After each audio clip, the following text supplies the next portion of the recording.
Calix Bayala, bonjour. Bonjour, parfait. Là, c'est 5 sur 5. Je souligne tout simplement que vous êtes écrivaine d'envergure internationale.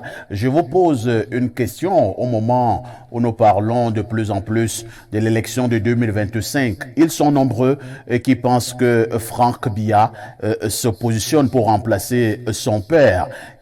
Quelle est votre analyse sur ce fait politique?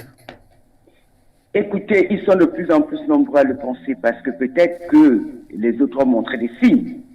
Peut-être qu'ils sont de plus en plus nombreux, tout simplement parce qu'ils s'en inquiètent.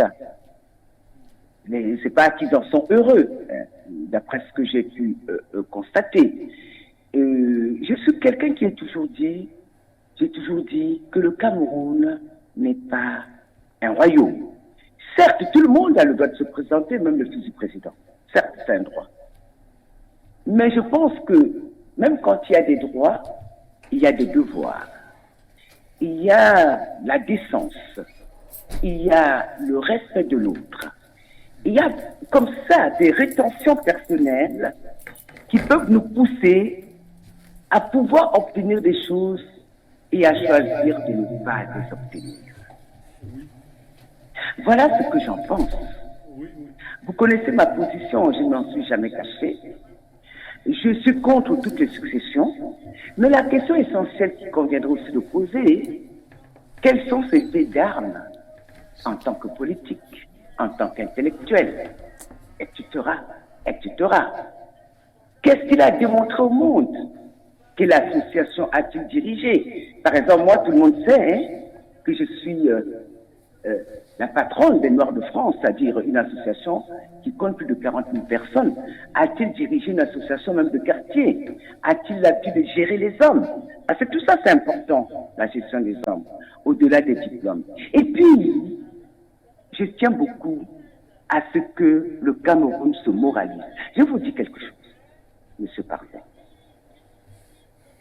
On peut même avoir à la tête d'une nation quelqu'un qui n'est pas diplômé. C'est pas très grave.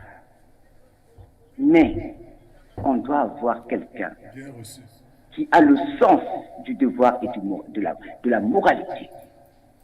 On doit aller vers un Cameroun où la morale est le guide.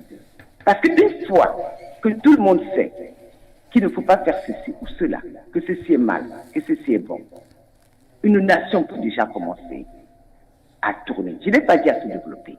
Mais tant qu'on n'aura pas ce sens de l'éthique, qu'on n'aura pas de l'éthique, de mémoire, de devoir, de morale, et que le pouvoir ira dans les mains de qui a de l'argent ou qui a l'armée, monsieur Parfait, on ne s'en sortira jamais.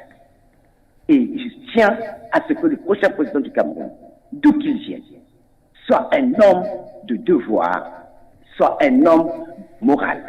Je pense qu'il serait temps qu'on fasse, comme dans tous les autres pays du monde, une enquête de moralité par rapport à ceux ou à celui qui va nous diriger. Il serait important que nous fouillâmes son passé avant de lui accorder notre confiance. Est-il un homme de respect? Est-il un homme de morale? Est-il un homme de devoir? Etc. etc. Vous savez, monsieur Parfait, si vous regardez la vie personnelle d'un être humain, sa vie intime, elle vous permet de savoir comment cette personne gérera la vie publique. Si vous voyez que quelqu'un met du désordre dans sa vie privée, ne lui confiez pas la gestion, même pas d'une entreprise. Parce que c'est vrai que Calix Bayala, il le fera dans sa vie publique. Voilà. Calix Bayala, Oui, monsieur Parfait. je n'arrive pas à bien percevoir quel est le rapprochement que vous faites avec le cas Franck Biya. Entre-temps, quand même, puisque vous prenez les règles démocratiques, si jamais le candidat Franck Biya, au cas où il est candidat, devait justement poser cette candidature, il est camerounais, s'il remplit les conditions civiques et autres, où serait le problème dans un système démocratique? Monsieur, je ne vous ai pas dit qu'il y avait un problème. Je vous ai parlé et vous n'avez peut-être pas voulu m'écouter.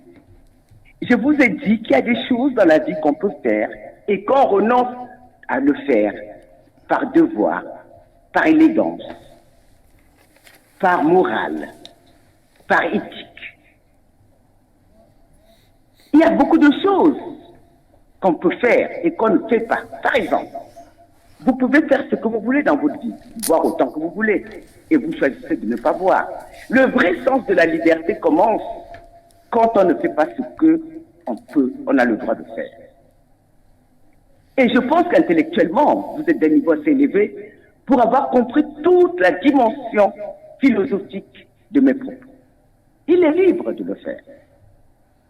Mais il se peut aussi qu'ils choisissent de ne pas le faire par devoir, par éthique et par morale.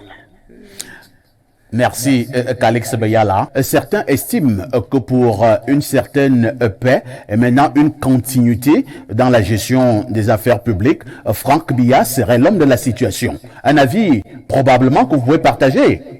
Non, je ne partage pas cet avis, je suis désolé. Et pourquoi? Quand on voit les cas, je suis désolé de vous le dire, n'essayez pas de mettre dans la tête des Camerounais que cette continuité serait géniale. Ok? Il y a une telle misère dans ce pays. Je ne parle pas seulement de la misère économique, mais de la misère morale, la prostitution, le vol, le pillage, le gaspillage. Je dis non. Si vous voulez avoir mon opinion, c'est non. Il y a des hommes de talent dans ce pays. Il est temps d'expérimenter d'autres cerveaux, d'autres manières de gérer. Mais Franck Biya, justement, c'est un autre cerveau et ça peut être une autre manière de gérer. Monsieur, le Cameroun est un grand pays avec énormément de talent partout dans le monde. On n'a pas besoin de la continuité de ce qui a échoué. Le Cameroun a reculé, que ce soit sur le plan sécuritaire, économique, intellectuel. Nous sommes la rive du monde à l'instant T où vous et moi nous parlons. On a besoin, d'un homme intègre. Tout à l'heure, je vous ai parlé de morale. Qu'on doit faire une enquête de moralité avant de confier le pouvoir à quelqu'un. On ne fera plus comme par le passé. D'accord? Calix Beyala. On n'est pas en manque de talent, monsieur Parfait. On n'est pas en manque de talent. Je suis désolé de vous le dire sous ce ton très ferme. On n'est pas en manque de talent. Le Cameroun est rempli de talent. On n'a pas besoin de fils d'eux. D'accord? On ne naît pas président. Hein? Être le fils de président n'est pas un statut particulier et qui permet d'être chef d'État. Non! Cette erreur a été commise au Gabon. Regardez comment ils ont dansé. La même erreur a été commise au Tchad. La même erreur au Togo. On ne va pas, on veut des hommes de talent, monsieur. On veut des hommes de talent. On veut des hommes intègres. On veut des hommes avec une moralité propre pour relever ce pays. Ce pays que nous aimons tous. Ce pays que nous aimons tous, qui est le nôtre, où sont enterrés nos nombrils. On a besoin de relever la lumière, d'éclairer à nouveau ce pays qui est parti dans le chaos. Merci, Calix Beyala. Info TV vous dit merci. C'est moi qui vous remercie, cher frère. À tantôt. Merci, Calix Beyala. Professeur Mathias Erico Nangini, on boucle avec vous. Calix est formel, pas de candidature de Franck Emmanuel Biya. Selon elle, on a besoin de nouvelles personnes et le Cameroun est bourré d'intelligence. Selon vous, au regard de certains faits politiques ou même de certains équilibres à préserver, est-il possible que Franck soit l'homme de la situation? C'est pas à moi de juger. C'est à Franck Biya, s'il veut être candidat, d'être candidat. Et c'est aux Camerounais de choisir leur président. Est-ce que Franck Mais vous ne pouvez pas. Est-ce que Franck me dire, vous ne. Oh non, je vous dis, ce n'est pas à moi de juger. D'abord, il faut le voir à l'observation. S'il est dans cette position, il va donc devoir se déclarer et il va donc dire ce qu'il veut faire en tant que candidat à l'élection présidentielle. Je ne peux pas vous répondre tant que je ne l'ai pas vu. Mais vous ne pouvez pas par définition, parce qu'il est un fils de président est d'abord un citoyen. Parce que sinon, vous établissez aussi une discrimination. C'est comme si vous disiez que le fils du paysan ne peut pas être président. Est-ce que lorsque vous le dites avec autant d'engouement, non, c'est bien un problème de principe. De manière indirecte, de dire que vous êtes aussi fils de ministre. Et alors, vous avez été ça m'empêcherait d'être citoyen, si je veux. C'est une solidarité des fils de grands. Si vous voulez, c'était dit. si vous voulez, est-ce que le problème, ce sont les principes?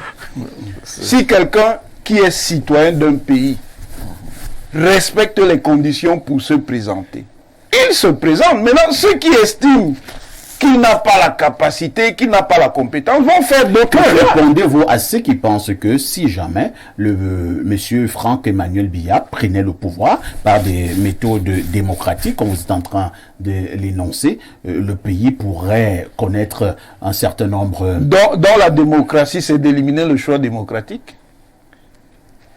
C'est d'autres questions qui devraient se poser. Lorsque papa a passé 40 ans au pouvoir et que le fils prenne... Vous pensez que parce que papa a passé 40 ans au pouvoir et que vous êtes candidat, vous êtes sûr que ça vous garantit de dominer les autres? On vous a travaillé à ce niveau. C'est-à-dire que... Non, ça, ce sont des arguments de faibles. Si vous n'êtes pas d'accord avec cette perspective, vous construisez votre projet politique et vous l'opposez à celui dont vous pensez qu'il ne peut pas incarner avec une certaine hauteur, une certaine performance, la fonction. Mais vous ne pouvez pas lui interdire par principe et par un ensemble de chantage d'être candidat. Ça, c'est du pur chantage. Merci bien. Nous sommes arrivés au terme de ce programme. C'est ce qu'il fallait dire globalement ce matin, parlant de la probabilité d'une candidature du fils du président camerounais Franck Emmanuel Biya. On dira merci au professeur Mathias Eric Owenangini et qui une fois de plus est venu distiller son savoir sur ce plateau. Merci à mon consultant Pierre Blérugnemec. Merci à Isaac Bissala, syndicaliste dans l'âme. Et pourquoi ne pas dire 2-3 fois merci à Dr Mbono pour la toute première fois qui était à libre expression. Tout le monde a pu constater justement sa grande expertise et maintenant son expérience dans le domaine de la fiscalité. Et ne ratez surtout pas la rediffusion de ce programme. Ce sera ce soir à partir de 21h. Dans quelques minutes, vous allez retrouver votre programme de détente dimanche VIP, tout en vous souhaitant un excellent week-end et surtout une bonne fin de semaine. Je vous pose néanmoins une question. Avec tout ceci, que faites-vous encore ailleurs?